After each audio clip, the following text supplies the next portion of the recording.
പല ആവശ്യങ്ങൾക്കായി ജനന തീയതി തെളിയിക്കാൻ ആധാർ കാർഡാണ് എപ്പോഴും ഉപയോഗിക്കാറുള്ളതല്ലേ.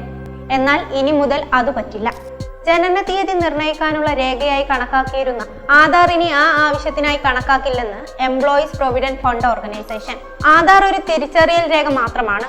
ജനന തീയതി തെളിയിക്കാൻ ഇനി ആധാർ കാർഡ് പ്രൂഫായി സ്വീകരിക്കില്ലെന്ന് EPFO അറിയിപ്പിൽ വ്യക്തമാക്കുന്നു. യൂണീക്ക് ഐഡന്റിഫിക്കേഷൻ അതോറിറ്റിയുടെ ജനന തീയതി തെളിയിക്കാനുള്ള അംഗീകൃത രേഖകളിൽ നിന്ന് ആധാർ നീക്കം ചെയ്യണമെന്ന ആവശ്യത്തിന്റെ അടിസ്ഥാനത്തിലാണ് പുതിയ മാറ്റം.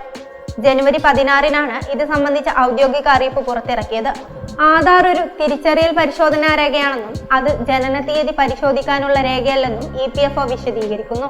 ജനന തീയതി തെളിയിക്കുന്നതിന് മാത്രമല്ല, ജനന തീയതിയിലെ തിരുത്തലിനുള്ള സ്വീകാര്യമായ രേഖകളുടെ പട്ടികയിൽ നിന്നും ആധാറിനെ നീക്കം ചെയ്തു. ജനന തീയതി തെളിയിക്കാൻ ഇനി ഏതെങ്കിലും അംഗീകൃത സർക്കാർ ബോർഡ് അല്ലെങ്കിൽ യൂണിവേഴ്സിറ്റി നൽകുന്ന mark sheet, SSLC certificate, school TC, പേരും ജനന തീയതിയും അടങ്ങുന്ന SSC certificate, pan card, service റെക്കോർഡുകൾ പ്രകാരം നൽകുന്ന സർട്ടിഫിക്കറ്റുകൾ, central state pension payment order, സർക്കാർ നൽകുന്ന സ്ഥിരതാമസ സർട്ടിഫിക്കറ്റ്, പാസ്പോർട്ട്, സർക്കാർ പെൻഷൻ, സിവിൽ സർജൻ നൽകുന്ന മെഡിക്കൽ സർട്ടിഫിക്കറ്റ് എന്നിവ മാത്രമേ ഉപയോഗിക്കാവൂ.